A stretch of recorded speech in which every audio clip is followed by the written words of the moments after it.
నమస్తే. మీ ఎర్రంరెడ్డి తిరుపతి రెడ్డి. ఇప్పుడే హైదరాబాద్ లోపల అమీన్‌పూర్ ఏరియా లోపల ఆహ్, పిల్లలు, వృద్ధులు, మహిళలు వాళ్ళ ఇళ్లల్లో ఉండగానే పెద్ద పెద్ద బిల్డింగ్‌లను వచ్చేసి హైడ్రా అధికారులు అమానుషంగా కూల్చివేస్తా ఉన్నారు.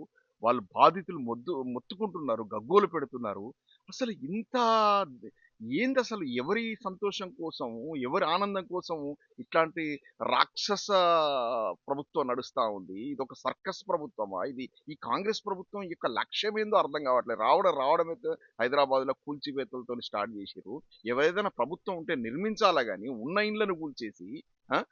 ఏంది ఇది రోడ్డున పడేయడం ఏంది? నాకసలు అర్థమే కావట్లేదు. ఈ హైడ్రా ఉద్దేశ్యం ఏందో కూడా అర్థం కావట్లేదు. సరే ఇప్పటిదాకా కొన్ని వేల మందిని రోడ్ల మీద పడేసిర్రు. ఎన్ని ఎన్ని ఎకరాల భూములను ఎన్ని చెరువులను వీళ్ళు ఉద్ధరించిర్రు. ఎన్నిటిని బాగా చేసిర్రు. దానివల్ల ప్రజలకు జరిగినట్టు ఉపయోగం ఏంది? మరి ఒక black and white paper release చేయాలి.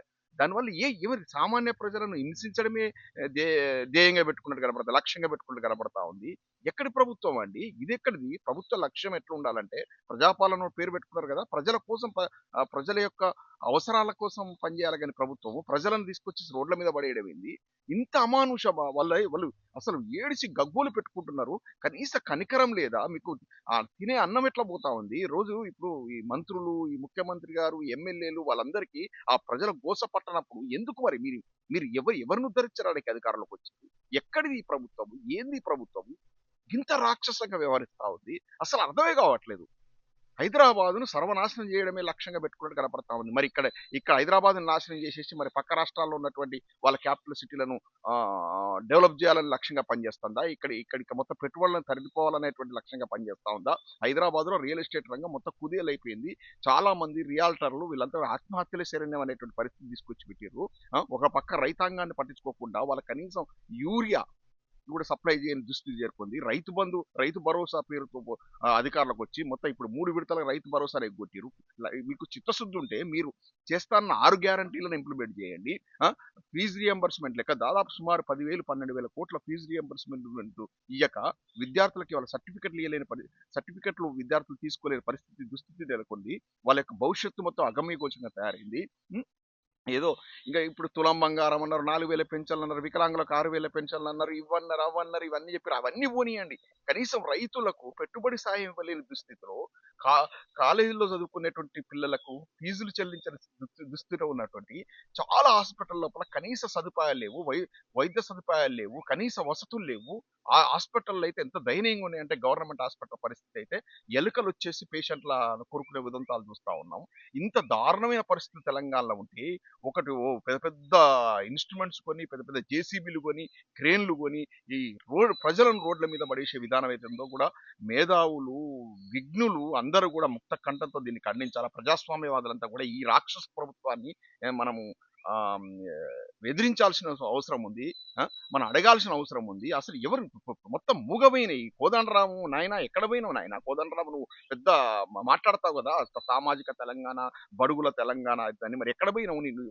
పాపం అరణ్య రోదన వినపడతా లేదా? మొన్న వెలుగుమట్ల చూసినాం. నిన్నటి దాకా మూసీ బాధితులు చూసినాం. ఇవాళ అమీన్‌పూర్ లోపల ఆ యొక్క అభాగ్యులను పాపం చిన్న చిన్న ఇళ్లల్లో ఉండంగా కూల్చడం ఏందండి? ఈ ప్రపంచంలో ఇంత దుస్థితి ఎక్కడున్నది? నిజంగా కూడా తాలిబాన్ల రాజ్యంలో కూడా ఇట్లుందో లేదో నాకు అర్థం కావట్లేదు గానీ, ఇళ్లల్లో పిల్లలు, వృద్ధులు ఉండంగా కూడా కూలుస్తున్నారు. పెద్ద పెద్ద క్రేన్లు పెట్టి కూలుస్తున్నారు. ఇదే ముఖ్యమంత్రి గారు గతం లోపల హైదరాబాద్ లోపల ఇట్లనే కొన్ని ఇర్రెగ్యులర్ గా ఉన్నటువంటి యొక్క స్ట్రక్చర్స్ ను డిమాలిష్ చేస్తుంటే ప్రెస్ మీట్ పెట్టి ఏం మాట్లాడంటే చిన్న చిన్న ఇర్రెగ్యులర్స్ ఉంటే ఏమైనా ఫైన్ వాళ్ళ మీద ఇంపోజ్ చేసేసి వాటిని రెగ్యులరైజ్ చేయొచ్చు. వాళ్ళు జీవితకాలం కూడబెట్టుకున్నటువంటి పైసలతో కట్టుకున్నటువంటి ఇండ్లను అటువంటి సౌదాలను వాళ్ళ కలల సౌదాలను కూల్చుతారా అనేటువంటి విమర్శించినటువంటి ఈ ముఖ్యమంత్రి గారు మరి వాళ్ళ మీ మానవత్వం ఎక్కడ పోయింది? మీరే మీరు మీరు మీరు మీరు ఇలాంటి పరిపాలన మీ నుంచి ప్రజలు ఎక్స్పెక్ట్ చేసిరా?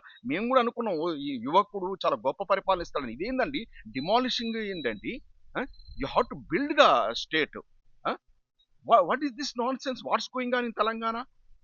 కేసీఆర్ గారు ఆ 9 ఏళ్ల లోపల కాళేశ్వరము, మిషన్ భగీరథలు, మిషన్ కాకతీయలు, ఆ సెక్రటేరియట్లు కట్టడాలు, మెడికల్ కాలేజీలు కట్టడాలు, గురుకులాలు కట్టడాలు నిర్మించిండండి. తెలంగాణ నిర్మించిండండి. తీసుకొస్తే 2, 3 లక్షల కోట్ల అప్పులు పట్టుకొచ్చినా కూడా ఆస్తులు పెంచిందండి. మీరేందండి 2.5 ఏళ్లలో 3.5 లక్షల కోట్ల అప్పులు పట్టుకొచ్చి ఒక్క బిల్డింగ్, ఒక్క స్ట్రక్చర్ మీరు కట్టింది కనపడట్లేదు. మొత్తం అప్పనంగా బొక్కిర్రు. ఒక పక్క మంత్రులు చేసి భూకుంభకణాలు కనబడతా ఉన్నాయి. మొత్తం మీ సొంత పార్టీ నేతలే మిమ్మల్ని విమర్శించడం కనబడతా ఉంది. అయినా కూడా మీరు రివ్యూ చేసుకోవట్లేదు. ప్రజల్లో మీరు ఒక్కటి ఏదన్నా మాట్లాడితే కింద వచ్చేటువంటి కామెంట్లను చూసి రివ్యూ చేసుకోండి. 90% ప్రజలు బూతులు తిడుతున్నారు మిమ్మల్ని, కాంగ్రెస్ ప్రభుత్వ పెద్దలను, కాంగ్రెస్ ప్రభుత్వాన్ని ఘోరంగా తిడుతున్నారు. అయినా కూడా రివ్యూ చేసుకోవట్లేరా? ఏం నెత్తిన పెట్టుకుని పోతారా? సచ్చినాన్ని నెత్తిన పెట్టుకుని పోతారా? ఏంది ఈ దుర్మార్గమైన పాలన?